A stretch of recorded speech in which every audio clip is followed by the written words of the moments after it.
Okay, so we've got this really interesting article that you sent over, right? Yeah. From Himmel Kabar Patrika. Yeah. It's about a recent opinion survey, just Yeah. came out in March 2025, I think. Yeah. And it's all about, like, how the Nepali public feels about the monarchy now. And, well, I got to say, the results were kind of surprising, at least to me. Oh, absolutely. Yeah. It's not just a simple yes or no, are you pro-monarchy or against it? Like, there's a whole lot of nuance there, Yeah. a lot more going on beneath the surface. And that's what we're going to try to dig into today, right? Right, right. So our mission today, if you will, is to understand this survey, like really understand it, go beyond just like a simple approval rating of the monarchy.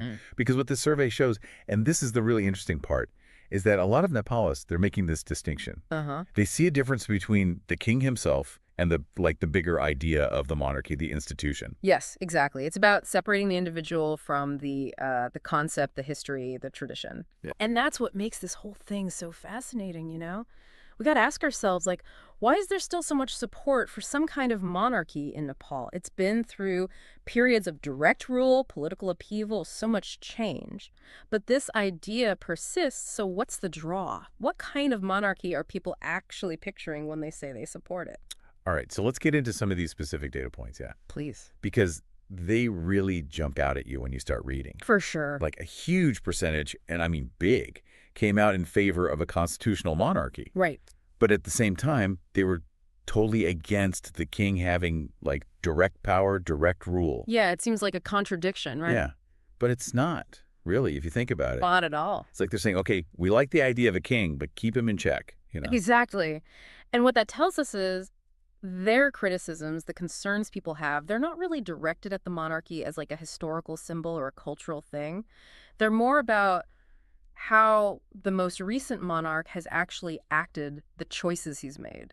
Okay, so then you start looking at the different age groups, right? And that's where things get even more interesting. Because, like, the older folks, those 51 and over, they were way more likely to be like, the monarchy's crucial, can't live without it. Yeah. 32.8% of them actually said it was indispensable, to use the article's word. Indispensable. Right.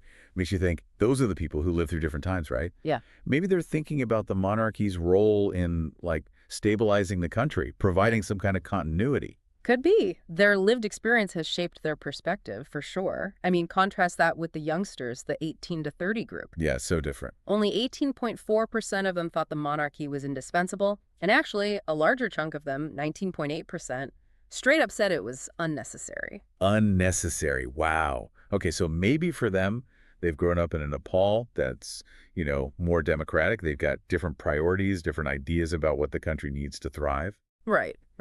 And it's not just about age. The survey also found this really clear link between education level and how people view the monarchy. The more educated someone was, the less likely they were to support the monarchy being, indispensable. Interesting. So, like, among folks who didn't have any formal education, it was something like 42% who were all for the monarchy. 42.1 to be Percent. exact.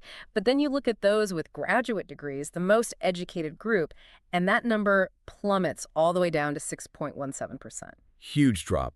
Makes you wonder if it's like the more education you have, the more you might question traditional systems. Mm-hmm. Look for different ways to govern, maybe lean more towards democratic ideals. Could be.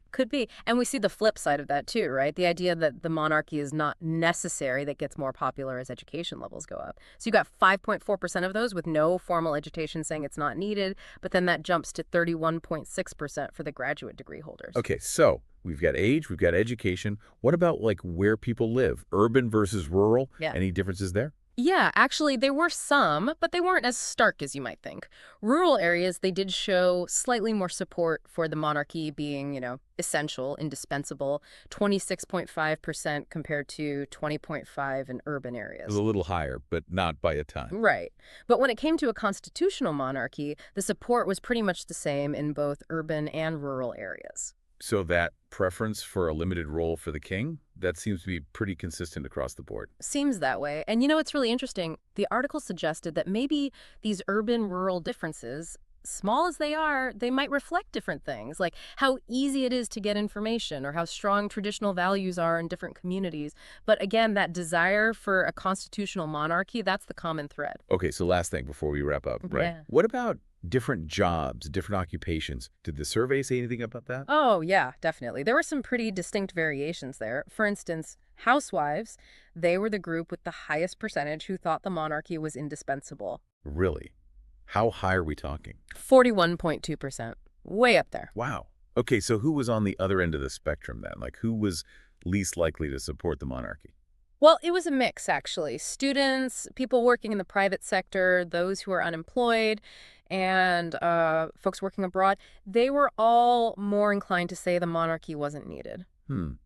That's really interesting. So it's not just like how much money you're making right now, but maybe what your future looks like, what kind of opportunities you see for yourself that's shaping your view of the monarchy. Yeah, that's what the article seemed to suggest. Like, economic aspirations might be a bigger factor here than your current economic situation. Fascinating stuff.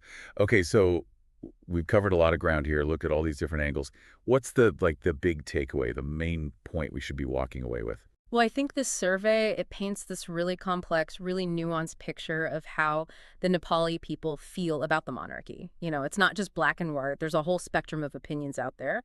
But one thing's clear, a significant chunk of the population, they still see some value in having a monarchy, but it's got to be a constitutional one. Right. They want limits, checks, and balances. Yeah. No more absolute power for the king. Exactly. And I think it all comes back to that key distinction we were talking about at the beginning. People are separating the idea of the monarchy as an institution, maybe as a symbol of history and tradition, from the actions of the individual who happens to be king at this moment. So the big question for me, and maybe for all of us listening, is what does this all mean for the future?